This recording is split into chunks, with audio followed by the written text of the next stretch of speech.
Oui, bien, à Chambord, inauguration d'un parc fruitier. Il s'agit du quatrième dans la MRC Domaine du Roi. On était sur place et on en parle avec l'instigatrice du projet, Mme Véronique Leblanc. Tout le monde est prêt? Un, deux, trois. Un, deux, trois. Et voilà. En fait, l'idée m'est venue du fait de, à tous les matins, j'ai porté mes enfants au CPE Le Petit Trésor. Mon garçon, je vais le porter à l'école Jolivant de Chambord. Et à tous les matins, je voyais ce terrain-ci qui était vague, qui était non occupé. L'hiver, ça sert à mettre de la neige. L'été, pendant le festival du Cowboy de Chambord, les voitures se stationnent ici, mais sinon, il n'y a rien qui se passe ici. Puis, dans le plan d'aménagement de la municipalité, j'avais vu que c'était identifié comme un parc, mais il n'y en avait pas de parc. Donc, j'ai fouillé un petit peu, puis j'ai eu l'idée d'installer un petit verger communautaire, peut-être une dizaine d'arbres. Ça aurait été intéressant.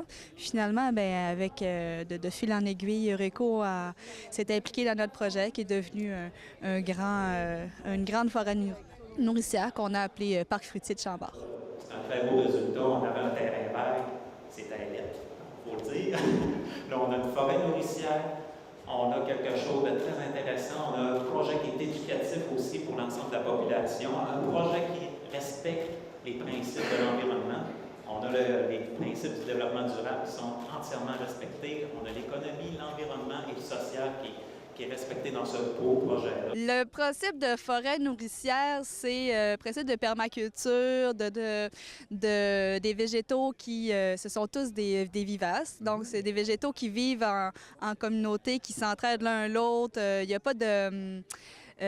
pas de pesticides ou autre qui est rajouté à tout ça. C'est que les végétaux, l'un l'autre, vont s'aider pour combattre les rongeurs puis les insectes qui sont nuisibles. Donc, ça vit en communauté comme ça.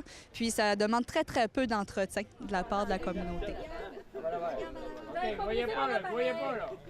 Présenter ce petit projet à Diane Fortin, agente de développement de Chambord. Cette dernière a immédiatement cru au projet. Mais de ses yeux d'agente de développement, elle avait de plus grandes ambitions que mon simple petit verger communautaire d'une dizaine d'arbres. C'est donc elle qui a contacté l'organisme Eureco afin de nous venir en aide.